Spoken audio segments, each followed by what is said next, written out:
প্রধান উপদেষ্টা অধ্যাপক ডক্টর মোহাম্মদ ইউনূস বলেছেন, অন্তর্বর্তী সরকার একটি অবাধ ও সুষ্ঠু নির্বাচন অনুষ্ঠানের জন্য প্রতিশ্রুতিবদ্ধ এবং সম্ভবত এ বছরের ডিসেম্বরের মধ্যে ভোট অনুষ্ঠিত হবে।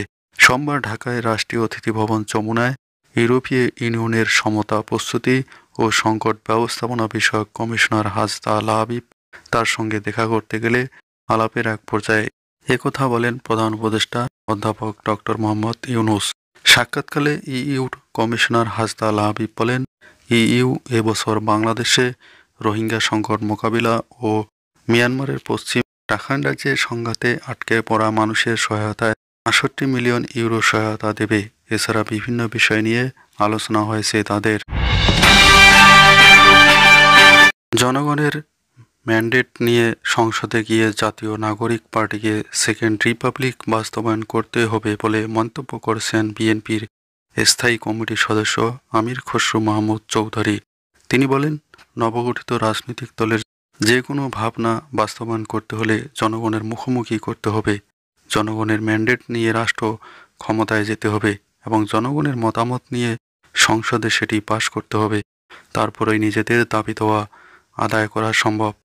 সোমবার রাজধানীর শেরেবাংলা নগর কর আইনজীবী ফোরামের নবনির্বাচিত কমিটির সদস্যদের নিয়ে বিএনপির প্রতিষ্ঠাতা জিয়াউর রহমানের কবরে শ্রদ্ধা নিবেদন শেষে সাংবাদিকদের তিনি এসব কথা বলেন। তিনি বলেন, দেশে নির্বাচিত সরকার না থাকায় সমস্যা বাড়ছে উল্লেখ করে আমির খসরু মাহমুদ চৌধুরী বলেন, দেশের আইনশৃঙ্খলা ও দ্রব্যমূল্য পরিস্থিতি আরও খারাপের দিকে যাচ্ছে। যতদিন গণতান্ত্রিক সরকার না আসবে ততদিন দেশ পিছিয়ে থাকবে। নির্বাচন নিয়ে দেশের মানুষের মধ্যে এক ধরনের প্রত্যাশা তৈরি হয়েছে জানিয়ে সাবেক এই মন্ত্রী বলেন, অন্তর্বর্তী সরকার চাইলে ডিসেম্বর নয়, জুনেই জাতীয় নির্বাচন দেওয়া সম্ভব। নির্বাচন যত দেরি হবে দেশ তত ক্ষতিগ্রস্ত হবে। স্বচ্ছ, স্বাভাবিক, গ্রহণযোগ্য নির্বাচনের যদি ঘাটতি থাকে তাহলে এই জাতি আবার একটি ভয়ঙ্কর বিপদের মধ্যে পড়বে বলে মন্তব্য করেছেন বিএনপির ভাইস চেয়ারম্যান শামসুজ্জামান দুদু।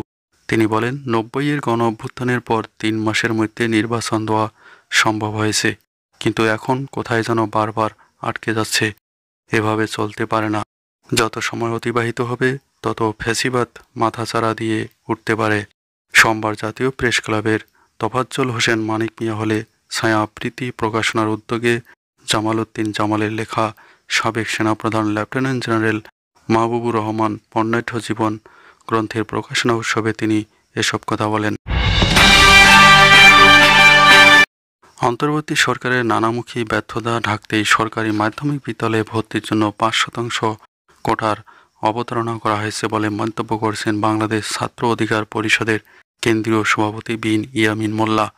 তিনি বলেন, বর্তমান পরিস্থিতিতে মানুষের নিরাপত্তা দিতে ব্যর্থ হওয়া, দ্রব্যমূল্যের ঊর্ধ্বগতি রোধ করতে না পারা, জুলাই অভ্যুত্থানে শহীদদের তালিকা প্রকাশ করতে না পারা ও আহতদের চিকিৎসা নিশ্চিত করতে না পারা সহ অনেক ব্যর্থতা রয়েছে অন্তর্বর্তী সরকারের। সোমবার দুপুর 2:15টায় ঢাকা বিশ্ববিদ্যালয়ের মধুর ক্যান্টিনে জুলাই গণ অভ্যুত্থানে আহত ও শহীদ পরিবারের সদস্যদের সরকারি মাধ্যমিক বিদ্যালয়ে ভর্তির জন্য ৫% কোটা প্রদানের বিরোধিতা করে আয়োজিত সংবাদ সম্মেলনে তিনি এসব কথা বলেন। এবং সর্বশেষ, আগামী 2 দিনের মধ্যে সয়াবিন তেলের সরবরাহ স্বাভাবিক হবে বলে জানিয়েছেন বাণিজ্য উপদেষ্টা শেখ বসিরউদ্দিন। সোমবার বাংলাদেশ স্ট্যান্ডার্ড টেস্টিং ইনস্টিটিউশনে আয়োজিত রাজধানীর মোহাম্মদপুরে টাউন হল কাঁচাবাজার পরিদর্শন শেষে বাজার পরিস্থিতি নিয়ে সাংবাদিকদের প্রশ্নের জবাবে তিনি এসব কথা বলেন।